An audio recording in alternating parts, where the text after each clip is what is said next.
두수준 어느 날 기도하면서요, 문득 내가 지금 신앙생활 잘하고 있는지, 목회를 잘하고 있는지라는 질문이 들었어요. 그래서 이제 교회 본당에서 기도했습니다. 하나님, 지금 제가 신앙생활 잘하고 있는 것입니까? 제가 목회를 잘하고 있는지요? 혹 잘못하는 것이 있다면 무엇인지 가르쳐 주십시오. 그렇게 기도했는데요, 하나님이 아무 말씀도 안 하시더라고요. 아무 말씀도 안 하셔. 그 대신 탕리기념 주일과 지난 주일에 여러분과 나눈 말씀만 생각이 났습니다. 주님 오시는 그날까지 복음 증거의 삶을 살아야 한다는 것과 이를 위해 서로 사랑하라 꼭 하신 말씀만 생각났습니다. 그리고 이러한 삶을 살기 위해서는요, 나에게 믿음이 있어야 한다는 것을 깨달았어요. 저는 그 매주 주일에 지난 말씀을 준비할 때 본문을 먼저 정해놓고 그 본문을 묵상하고 연구하면서 설교점을 정하는데, 오늘은 거꾸로요, 믿음으로 살기라는 제목을 정해놓고 오늘 본문을 정했습니다. 그만큼 믿음으로 살아야겠다라는 생각에 사로잡혔기 때문입니다. 오늘 본문은 이렇게 시작하죠. 1절의 말씀이죠. 1절 3절 말씀 보시면, 이름으로 우리에게 구름같이 흐드한 증인들이 있으니. 저는 그 인터넷 유튜브에 들어가서요, 예수 믿는 사람들의 간증을 즐겨 듣습니다. 밤에 편한 잠옷으로 갈아입고 잠들기 전에 유튜브에 들어가서 새롭게 하소서 그런 간증 프로그램이 있죠. 그런 프로그램을 들으면 이제 찾아보면 보통 40분 내지 뭐 긴 거는 1시간 반 정도 하는 것 같아요. 들으면서 이렇게 듣는데요. 지난 화요일에는 보니까 80년대 레전드 가수 조화문, 이거 아세요? 조화문이 부릅니다 라는 제목의 새롭게 하소서가 올라와 있었는데, 그날의 간증 소제목이요, 내 아픔 아시는 하나님이었어요. 조화문 씨는 지금 사랑의 빛 공동체 교회를 담임하고 있는 조화문 목사의 간증을 들으면서 은혜를 받은 기억이 나는데, 나와 비슷한 상황 가운데서 하나님의 놀라운 역사를 체험한 다른 사람들의 간증은요, 나에게 큰 힘이 되는 것을 경험하게 됩니다. 오늘 본문의 히브리서가 바로 그 고백을 하고 있는 것인데, 1절 3장절을 다시 현대인의 성경 읽어보면요, 이렇게 많은 증인들이 우리를 지켜보고 있습니다. 이렇게 번역했어요. 우리 앞서 이 땅에 살다간 믿음의 신도들이 우리가 겪는 어려움들을 자신들처럼 믿음으로 잘 극복하고 승리하며 살기를 지켜보고 있다는 것인데, 일찍이 믿음으로 살아간 여러 선진들, 그러니까 우리 믿음의 조상들의 이야기를 11장에서 하고 있습니다. 그래서 이제 그 믿음장이니까 믿음이라는 단어를 구구사전에 찾아봤어요. 찾아보니까 이렇게 나오더라고요. 믿는 마음, 신앙, 그래서 성경 사전에 믿음을 찾아보니까요, 4페이지 설명되어 있어. 4페이지. 그래서 포기했습니다. 쓰면 포기해서 4페이지지. 오늘 히브리서 저는 믿음을 이렇게 정의합니다. 히브리서 11장 1절 2절 말씀인데요, 믿음은 바라는 것들의 실상이요 보이지 않는 것들의 증거니 선진들이 이로써 증거를 얻었느니라. 우리는 예전에 한국에서 사셨죠? 한국에서 저 사람 정말 믿음 좋다라는 말을 서운했는데, 그때 믿음이 좋다는 말은요, 신앙생활에 아주 열심히다라는 의미로 썼던 것 같아요.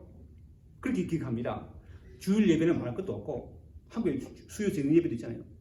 그죠? 수요 저녁 예배 있고, 주일 저녁 예배도 있고, 수요 저녁 예배도 있고, 주중에는 월요일부터 토요일까지 새벽 기도도 있습니다.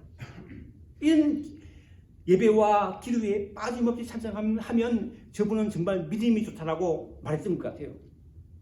그런데 오늘 본문에서 말하는 믿음은요, 그렇게 단순히 신앙생활에 열심을 내는 것과는 다른 의미로 쓰여있다는 것을 깨닫습니다. 현대인의 성경은요, 1절 2절을 이렇게 번역했어요. 믿음은 우리가 바라는 것들에 대한 실물이며 보이지 않는 것들에 대한 증거입니다. 옛날 사람들도 이 믿음으로 하나님의 인정을 받았습니다. 예를 들어서 우리는 하나님이 이 천지를 창조하셨음을 믿습니다. 왜 믿습니까? 창세기 1장에 보면요, 태초에 하나님의 천지를 창조하시니라라고 하셨기 때문입니다. 우리를 만드신 나를 만드신 분 또한 여호와 하나님이신 것을 믿습니다. 왜냐하면 창세기 2장 7절에서 여호와 하나님이 땅의 흙으로 사람을 지으시고 생기를 그 코에 불어넣으시니 사람이 생명이 된지라 라고 하기 때문입니다. 믿음이 없는 사람들은 그렇게 돼서 무슨 이렇게 말하겠지만 성경에 증거한 하나님의 창조를 믿음으로 받으려는 것은 우리가 똑똑하거나 특별나서가 아니라 한 가지, 하나님의 은혜가 우리에게 믿기 때문에, 그렇죠? 그 하나님의 큰 은혜를 우리가 받아들였기 때문입니다. 그래서 히브리서 기자는 11장 3절에 이렇게 증거합니다. 믿음으로 모든 세계가 말씀으로 지어진 줄을 우리가 아나니 보이는 것은 나타난 것으로 말미암아 된 것이 아니라. 말씀의 의미를 보다 분명하기 위해서 현대의 성경 다시 읽어보면요, 믿음으로 우리는 이 세상의 모든 것이 하나님의 말씀으로 창조되었으며 보이는 것이 보이지 않는 것으로 만들어졌다는 것을 압니다 라고 했어요. 이처럼 하나님의 창조를 받아들이며 오직 믿음으로 살았던 선진들의 이야기를 히브리서 11장에 소개했는데, 여러 사람을 소개하는데요, 몇 사람만 살펴보면요, 11장 4절 말씀 보시면 믿음으로 아벨은 가인보다 더 나은 제사를 하나님께 드림으로 의로운 자라 하시는 증거를 얻었으니 하나님이 그 예물에 대하여 증언하십니다. 그 믿음으로써 지금도 말하느니라 라고. 창세기 4장에 보면요, 가인은 땅의 소산으로 제물을 삼아 여호와께 드렸고 아벨은 자기의 양의 첫 새끼와 그 기름을 드렸더니 여호와께서 아벨과 그의 제물은 받으셨으나 가인과 그의 제물은 받지 아니하신지라 라고 합니다. 그렇다면 하나님은 왜 가인의 제물은 받지 않으시고 아벨의 제물만 받으셨을까요? 왜 그랬을까요? 다 같이 드렸는데, 다 같이 예배 드리는데, 그죠? 왜 그랬을까요? 제가 볼 때 가인은요, 당시 사람들이 하던 대로 땅의 소산으로 제물을 드렸습니다. 말하자면 모든 사람이 제물을 드리니까 자기도 그냥 제물을 드린 것이죠. 반면에 아벨은요, 양의 첫 새끼와 소산으로, 즉 자신이 가지고 있는 최선의 것으로 정성껏 제물을 믿음으로 드리기에 하나님이 바라신 것입니다. 그러니까 우리가 드리는 예배와 헌물, 그러니까 헌금을요, 형식적인 것이 아니라, 형식이 아니라 우리가 믿음으로 마음을 다 정신껏 최선의 것으로 드려야 할 줄 믿습니다. 믿음의 사람을 하면요, 빼놓을 수 없는 사람이 누구죠? 믿음의 조상? 아브라함이죠. 빼놓을 수 없죠. 그렇죠? 창세기 12장 1절로 2절 말씀입니다. 여호와께서 아브라함에게 이르시되 너는 너희 고향과 친척과 아버지의 집을 떠나 내가 네게 보여줄 땅으로 가라. 내가 너로 큰 민족을 이루고 네게 복을 주어 네 이름을 창대하게 하리니 너는 복이 될지라. 요 정도 고향이나 오래 살던 집을 떠난다는 것이 결코 쉬운 일이 아닙니다. 그렇죠? 쉬운 일이 아닙니다. 몇십 년 살았는데 갑자기 떠난다는 게 쉬운 일이 아니죠. 그동안 쌓아놓은 모든 걸 정리해야 하니까요. 아브라함 시대는 지금과는 비교할 수 없도록 힘든 일이 분명했습니다. 그러나 아브라함은요, 하나님의 부르심을 받았을 때 오직 믿음으로 나아갔습니다. 히브리서 11장 8절로 10절 말씀 보면요, 믿음으로 아브라함은 부르심을 받았을 때에 순종하여 장래의 유업으로 받을 땅에 나아갈새 갈 바를 알지 못하고 나아갔으며 믿음으로 그가 이방의 땅에 있는 것 같이 약속의 땅에 거류하여 동일한 약속을 유업으로 함께 받은 이삭 및 야곱과 더불어 장막에 거하였으니 이는 그가 하나님의 계획하시고 지으실 터가 있는 상을 받았습니다. 대부분의 사람들은요, 월요일부터 토요일까지 자신들의 직장에서 그리고 가정에서 땀 흘리며 열심히 일합니다. 그렇죠? 열심히 일합니다. 그래서 예수 믿지 않는 세상 사람들은 일요일, 그러니까 주일이 되면요, 하루를 아주 늦게까지 잠에 편히쉽니다. 일 동안 일했으니까 힘드니까. 그러나 여러분 그렇지 않습니다. 여러분이 주일 아침에 일찍 일어나서 씻고 깨끗한 옷으로 갈아입고 일찍 교회 나와서 예배를 드리고 있습니다. 왜 그렇게 하시죠? 왜 그렇게 하시죠? 답은 간단합니다. 집에서 쉬는 것보다 힘들지만 교회에 나와서 하나님께 하나님을 찬양하고 기도하며 하나님의 말씀을 들으며 예배하는 것이 복된 것이기 때문에 알다는 거예요. 예배 후에 사랑의 십자가를 나누며 서로 교제하는 것이 훨씬 복되다는 것을 믿기 때문입니다. 그러시죠? 그렇잖아요. 이처럼 아브라함이 하나님의 부르심을 받고 고향을 떠나갈 수 있었던 것은 더 나은 본향이, 더 나은 곳이 자신을 기다리고 있음을 믿었기 때문입니다. 히브리서 11장 15절로 16절 말씀인데요. 그들이 나온 바 본향을 생각했다면 돌아갈 기회가 있었으리니와 그들은 이제는 더 나은 본향을 사모하니 하늘에 있는 것이다. 그러므로 하나님이 그들이 하나님이라 일컬음을 받으심을 부끄러워하지 아니하시고 그들을 위하여 한 성을 예비하셨느니라.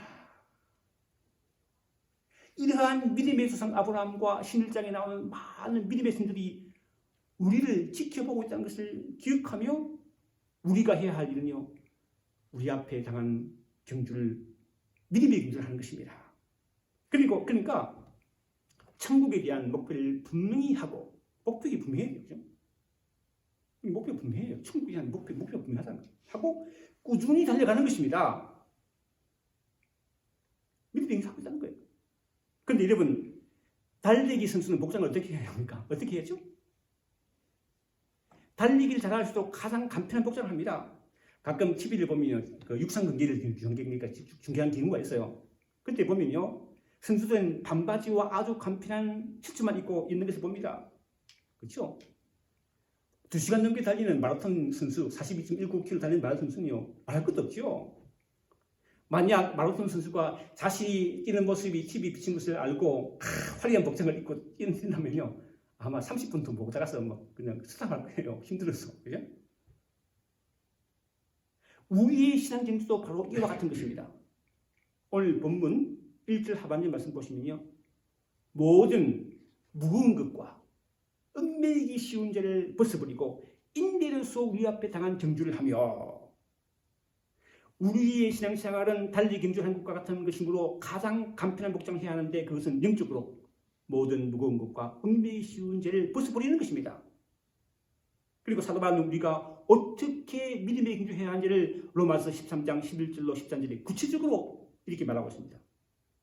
읽어보면요, 또한 너희가 이 시기를 알리와 자다가 깰 때가 벌써 되었으니 이는 이제 우리의 구원이 처음 믿을 때보다 가까웠습니다. 밤이 깊고 낮이 가까웠으니 그러므로 우리가 어둠의 일을 덮고 빛의 감수를 잊자. 낮에와 같이 단정해하고 방탕하거나 술 취하지 말며 음란하거나 호색하지 말며 다투거나 시기하지 말고 오직 예수 그리스도로 옷 입고 정욕을 위하여 육신의 일을 도모하지 말라 합니다. 사도 바울은 에베소서 4장 21로 14절에 이렇게 우리에게 권면합니다. 너희는 육의 욕심을 따라 썩어져가는 구습을 따른 옛사람을 벗어버리고 오직 너희의 심령이 새롭게 되어 하나님을 따라 의와 진리의 거룩함으로 지으시 받은 새 삶을 입으라. 이러한 권면대로 살아가는, 믿음으로 살아가는 저와 여러분 되기를 주님의 축원합니다. 그런데요, 한 가지 분명히 기억할 것이 있는데 그것은요, 이런 하나님의 놀라운 구원의 역사는요, 하루아침에 이루어진 게 아니라는 거예요. 우리는 100m 달리기를 하는 것 같으나 42.19m라는 마라톤 경기를 하고 있다는 거예요. 2시간을 넘게 땀 흘려 뛰는 마라톤 선수가 힘듦을 참고 견디는 인내가 필요한 것처럼 신앙에 경주하는 우리에게도 인내가 필요하다 하는 거예요. 히브리서 10장 36절로 38절 말씀입니다. 너희에게 인내가 필요하면 하나님의 뜻을 행한 후에 약속하신 것을 받기 위함이라. 잠깐 후면 오실 이가 오시리니 지치 아니하시리라. 나의 의인은 믿음으로 말미암아 살리라. 또한 뒤로 물러가면 그 마음이 그를 기뻐하지 아니하리라 하시느니라. 저는 요즘 기도할 때 우리와 함께 신앙생활하다가 여러 가지 이유로 낙심하여 믿음에 떠난 우리 형제자매를 위해 기도하고 있습니다. 그래서 다시 돌아와서 우리와 함께 신앙생활할 수 있도록 말입니다. 여러분들도 꼭 기도해 주시고 그런 분들과 혹 이야기를 나눌 기회가 있다면 다시 나와 교회에서 같이 신앙을 하자고 구매하는 조언이 되길 바랍니다. 마가복음 10장에 보면요, 예수께서 길을 가시는데 한 사람이 달려와 무릎을 꿇고 이렇게 묻습니다. 선한 선생님이요, 내가 어떻게 하여야 영생을 얻으리까? 이에 예수께서 이렇게 대답하시죠. 네가 어찌하여 나를 선하다 일컫느냐? 하나님 한 분 외에는 선한 이가 없느니라. 네가 계명을 안 하니 살인하지 말라, 간음하지 말라, 도둑질하지 말라, 거짓증을 하지 말라, 속여 빼앗지 말라, 내 부모를 공경하였느니라. 이에 그 사람은요, 선생님이요, 이것은 내가 어려서부터 다 지켰나이다 대답했습니다. 그러자 예수님께서 그를 보시고 사랑하는 마음으로 이렇게 말씀하십니다. 네가 내게 아직도 한 가지 부족한 것이니 가서 네 있는 것을 다 팔아 가난한 자들에게 주라. 그리하면 하늘에서 부하가 내게 있으리라. 그리고 와서 나를 따르라. 그러나 예수님의 말씀을 들은 그 사람은요, 어떻게 했습니까? 재물이 많은 거로, 돈이 많은 거로 이 말씀을 듣고 근심하여 가버렸습니다. 떠나버렸어요. 왜요? 그 사람은요, 주님이 아니라, 하나님이 아니라 돈이 자신의 인생을 지켜주고 행복하게 해줄 것으로 믿고 돈만 바라보고 살았기 때문입니다. 우리도 이 사람처럼요, 돈만 바라보고 세상만 바라보고 살 수 있다는 삶이 있다는 것을 기억하십시다. 믿음으로 산다는 것은요, 어떻게 사느냐? 돈을 바라보는 것이 아니라, 세상 어떤 것을 바라보는 것이 아니라 예수를 바라보고 산다는 거예요. 누구를 바라본다고요? 예수를 바라보고 산다는 거예요. 이런 말씀이죠. 믿음의 주요 또 온전케 하시는 이 예수를 바라보자. 그는 그 앞에 있는 기쁨을 위하여 십자가를 참으사 부끄러움을 개의치 아니하시니 하나님 보좌 우편에 앉으십니다. 이 세상의 모든 교회들이 세우는 거지요. 뭘 세우지요? 십자가를 세웁니다. 십자가가 서 있으면 그것이 교회라는 거 다 알지요. 우리 교회도 교회 마당에 십자가 있죠. 우리 보면 십자가 있습니다. 본당에도 십자가가 있습니다. 왜 우리가 십자가를 세웁니까? 하나님의 아들이신 예수께서 우리를 위해 십자가에서 죽으셨기 때문입니다. 왜? 우리 사랑하기 때문에.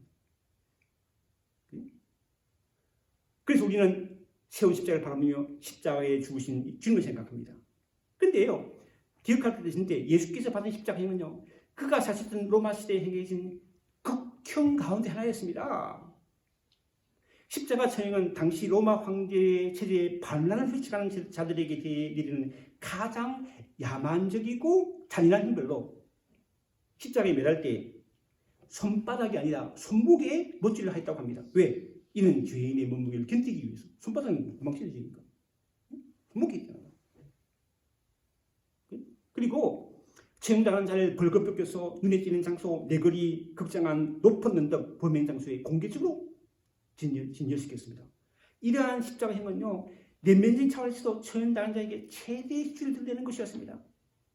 구약 시대에 모세도 십자가형이 저주받은 형벌이라고 언급하고 있습니다. 신명기 21장 21로 23절 읽어보면 사람이 만일 죽을 죄를 범함으로 네가 그를 죽여 나무 위에 달거든. 그 시체를 나무 위에 밤새도록 두지 말고 그날에 장사하여 네 하나님 여호와께서 내게 기업을 주신 땅을 더럽히지 말라. 나무에 달린 자는 하나님께 저주를 받았습니다. 이렇게 아무런 죄가 없으신 예수께서 이처럼 극형인 저주의 십자가에 달리신 이유는 바로 우리 죄 때문에, 내 죄 때문에는 다른 사람 죄가 아닙니다. 내 죄입니다. 우리 죄, 내 죄를 한 거예요. 우리가 잘 아는 이사야서 53장 5절 6절 말씀이죠. 그가 찔림은 우리의 허물 때문이요, 그가 상함은 우리의 죄악 때문이다. 그가 징계를 받음으로 우리는 평안을 누리고 그가 채찍에 맞음으로 우리는 나음을 받았다. 우리는 다 양 같아서 그릇 행하여 각기 제 길로 갔거늘 여호와께서는 우리 모두의 죄악을 그에게 담당시키셨도다. 사랑하는 성도 여러분, 우리가 믿음으로 산다는 것은요, 이처럼 우리를 위하여, 나를 위하여 고통과 수치의 십자가를 지셨다가 죽음을 이기시고 부활하시어 지금은 하나님 보좌 우편에 앉으신 주님을 바라보고 주님처럼 살아간다는 거예요. 그게 믿음으로 산다는 거예요. 잘 안 되지만, 잘 안 되죠. 안 되지만 그래도 또 회개하고 돌이켜서 주님으로 살아간다는 거예요. 마지막 3절 말씀입니다. 너희가 피곤하여 낙심하지 않기 위하여 죄인들이 이같이 자기에게 계획한 일을 참으신 일을 생각하라. 형제의 성경 이렇게 번역했어요. 여러분은 죄인들의 이런 정오를 참으신 예수님을 생각하면서 낙심하지 말고 용기를 내십시오. 우리 사랑하는 아들, 딸들이 잘못된 길로 가면 야단칩니다.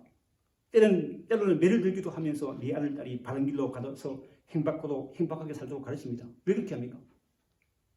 사랑하기 때문이죠. 우리 아들, 딸이 잘못되면 안 됩니다. 사랑하기 때문에 그렇죠.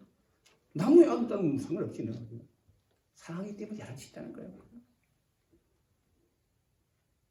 주께서 바로 우리를 이렇게 대하신 줄 믿습니다. 오늘 본문 뒤인 5절 6절 말씀 보면요. 5절 말씀 보면 중간에 보면 내 아들이 주의 징계하심을 경히 여기지 말며 그에게 꾸지람을 받을 때 낙심하지 말라. 6절 주께서 사랑하시는 자를 징계하시고 그가 받으시는 아들마다 책질하십니다. 사랑하는 성도 여러분, 주님 우리 사랑하세요. 하나님 우리 사랑하셨어요. 그래서 예수 믿게 하셨잖아요. 하나님 믿게 하셨잖아요. 그러므로 어떤 상황 가운데서도 오직 주님을 바라보며 주님처럼 살아가며 이 땅에서 하나님의 놀라운 은혜와 사랑과 나를 체험하며 살아가는 저와 여러분 되시기를 주님으로 축원합니다. 기도하겠습니다. 사랑하는 주님, 우리를 위해 십자가를 지시고 죽으셨다가 3일 만에 부활하심으로 우리의 영원한 부활의 성황 영생의 소망이 되었음을 감사합니다. 이러한 믿음의 주요 또 온전케 하신 예수를 바라보며 이 땅에서 믿음으로 살아가는 주님 되게 하여 주옵소서. 예수님의 이름으로 기도하옵나이다. 아멘.